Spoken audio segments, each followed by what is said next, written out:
joio no meio do trigo e retirou-se. E quando a erva cresceu e produziu o fruto, apareceu também o joio. E então, vindo os servos do dono da casa, lhe disseram: Senhor, não semeaste a boa semente no campo? De onde vem, pois, o joio? Ele, porém, lhe respondeu: O inimigo fez isso.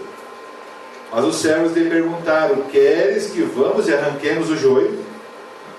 Não, replicou ele, para que ao separar o joio não arranqueis também com ele o trigo. Deixai-os crescer juntos até a colheita, e no tempo da colheita direi aos ceifeiros: Ajuntai primeiro o joio, atai-o em feixes para ser queimado, mas o trigo recolhei-o no meu celeiro.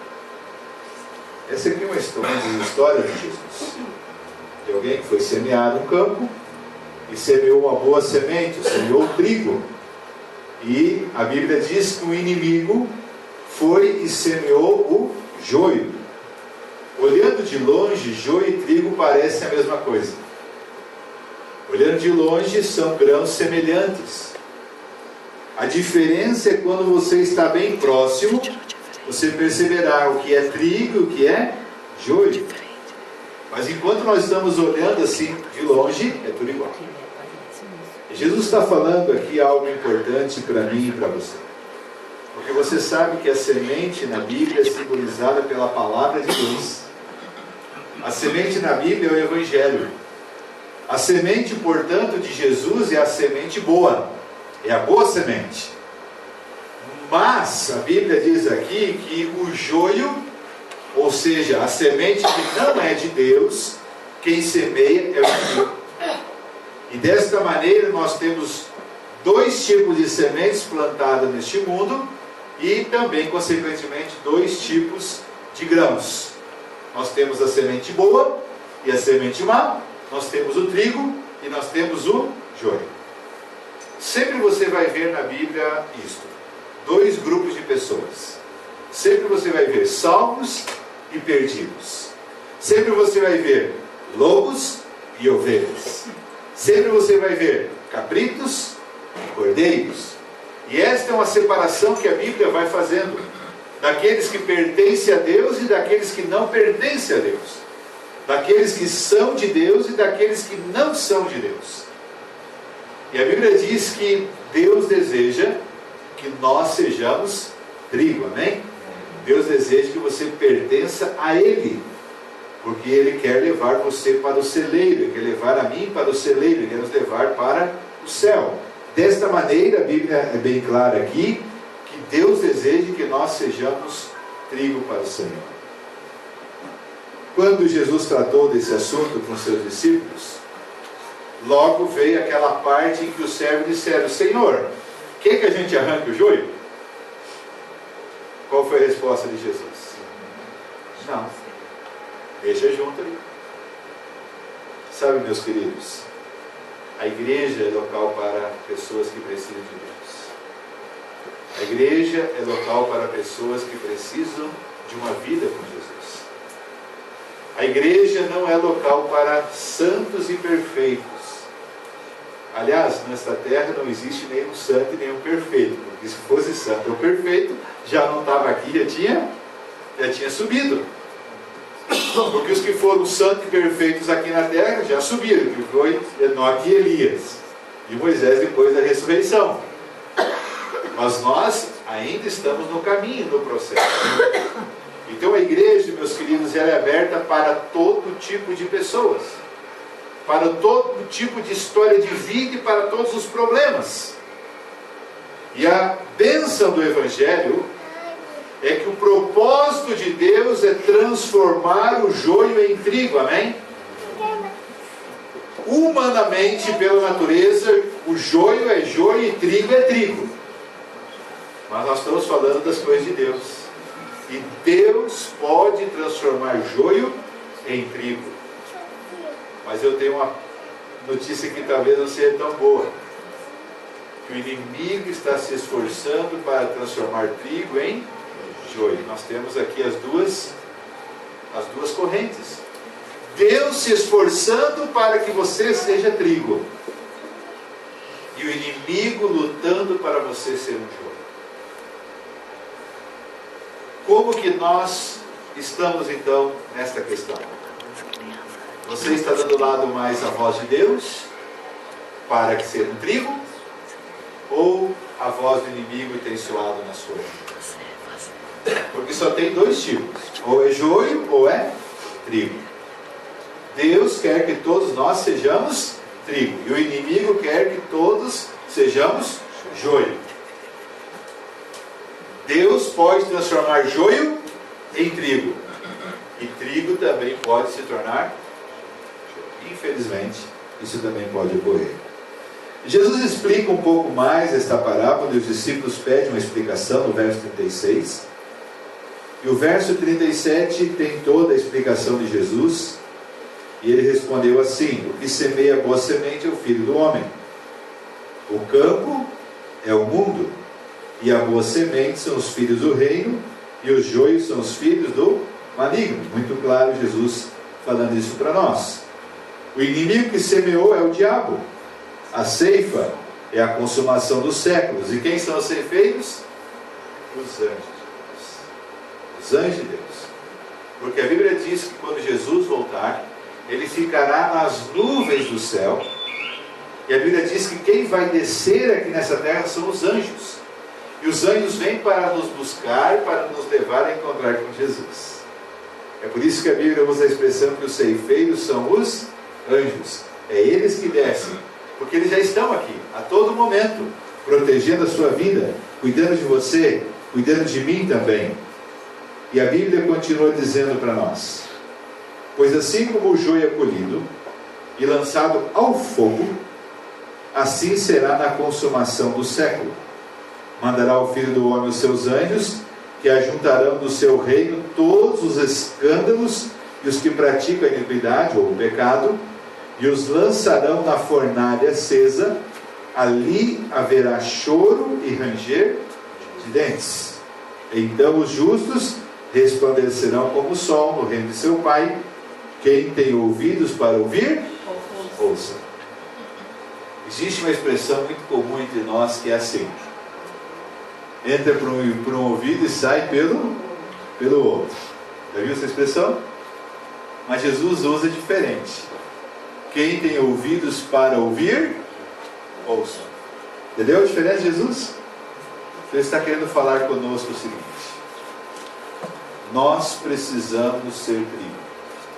Porque você sabe o final do joio. Ele diz que o joio será amarrado e lançado no fogo. E será assim também quando Jesus voltar. Os salvos serão recolhidos nos celeiros, serão levados para o céu. Mas já os perdidos serão exterminados, serão mortos pelo sopro da boca de Deus. Quando eu era garoto, eu morava numa cidade chamada Santo Augusto, lá no Rio Grande do Sul, na região noroeste do estado do Rio Grande do Sul. Bem no centro da cidade tinha uma praça. Você sabe que toda cidade pequena, no centro tem uma praça. E nessa praça tinha ali alguns brinquedos assim, escorregador, né? Aquele balanço, aquela gangorra, né? Aquela que circulava também. E a gente, depois da escola, passava lá para brincar. Bem no meio daquela praça tinha uma árvore muito bonita, linda, enorme. E ela é uma árvore que chamava a atenção, porque ela tomava conta de um bom espaço daquela praça. E a gente passava por ali, subia naquela árvore, descia. Eu, às vezes, olho para o Nelsinho, acho que ele andou subindo em árvore também. Vocês acham que o Nelsinho não subia em árvore? Alguns olham para mim, pastor, assim, Fortinho, você vai conseguir subir em árvore? Subia em árvore, gente. E subia, e descia, escorregava, e era uma aventura. E a gente fazia muito isso. Mas um dia nós saímos da escola, eu e meu irmão, mais dois primos, estudavam na mesma escola. Nós saímos e, como de costume, nós íamos lá, subir um pouco na árvore, passar na praça, brincar um pouco, depois ir para casa. A gente fazia isso quase todos os dias. E num dia desse de sol, era um dia bonito de sol, a gente saiu da escola, foi lá para a praça, e quando chegou lá, ficou espantado. aquela linda árvore estava no chão. Tinha caído. E a gente se perguntou, mas o que aconteceu? Por que esta árvore caiu? Justo essa que era a mais bonita que tinha aqui, por que caiu? Os biólogos da cidade lá fizeram um estudo naquela planta, agrônomos fizeram um estudo naquela planta, naquela árvore, e descobriram que ela tinha uma doença interna que foi secando ela por dentro a ponto de ela cair. Parecia bonita por fora, mas por dentro estava seca.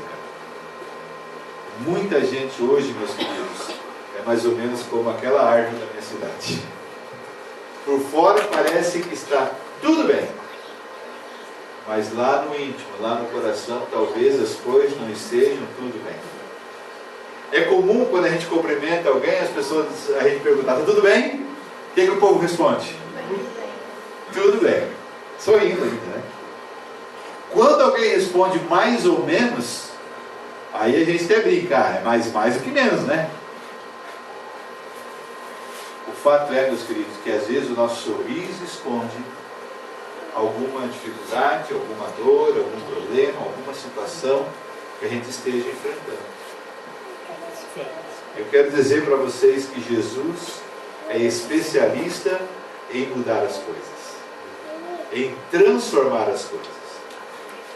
Quando eu comecei a namorar com a minha esposa, eu lembro de algumas vezes em que eu saía do trabalho, eu trabalhava com evangelismo, já era pastor, montava tenda. Eu saía do trabalho, passava em casa, tomava banho e me arrumava para ir lá na casa dela. Isso fiz várias vezes. Você lembra quando se arrumava para ver a namorada? É uma parte boa, isso ou não é? Tomava até banho, né, Nelson? Mas sabe que com o passar do tempo parece que a gente começa a esquecer dessas coisas pequenas. A gente não começa a dar mais tanto valor para essas coisas pequenas. E pouco a pouco, alguns casamentos têm caído como aquela árvore que caiu na minha cidade. Porque a gente vai esquecendo das coisas pequenas. Pequenos gestos, pequenos momentos juntos, pequenas palavras, momentos de atenção. E você sabe que nós podemos parecer diferente para todo mundo, mas lá na sua casa, lá na minha casa, minha família sabe quem você é e sabe quem eu sou. É ou não é, gente? A nossa família nos conhece. E é impressionante, outro dia eu li uma história, deve ser uma história. Você sabe que tem muita história e história, né? Essa é a história de um pregador, que um dia se assustou porque a esposa demorou para vir para a igreja, ele veio primeiro. E a esposa veio para a igreja e quando ele olhou para a esposa, ela estava com 2 malas na mão. E ele assustou de ver a esposa com aquelas 2 malas na mão e ficou preocupado. Né? Será que essa mulher está doida? Ir para a igreja com 2 malas na mão? E essa historinha dizia assim, que ela respondeu ele. Ela disse, é porque eu quero morar com esse homem que está aí agora.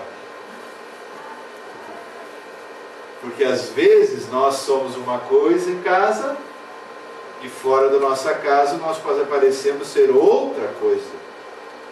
Lá na nossa casa a gente é grosso, é estúpido, trata mal. Quando sai parece uma seda, né? Parece que se derrete todo. E há um apelo que eu faço aqui para nós. Não seja a árvore daquela da minha cidade. Quando você pensar nisso, você vai lembrar dessa árvore. Não seja a árvore daquela minha cidade. Não deixa as pequenas coisas destruírem a sua família, seu casamento, destruir seus filhos, sua empresa, seu trabalho, seus estudos, seu negócio, enfim, tudo aquilo que você tem, valorize. Valorize aquilo que é importante para você. A Bíblia diz que o trigo será recolhido para o celeiro e o joio será queimado. Deus deseja que eu e você sejamos trigo. Deus deseja que nós sejamos recolhidos para o celeiro dele. Deus deseja fazer uma obra de mudança.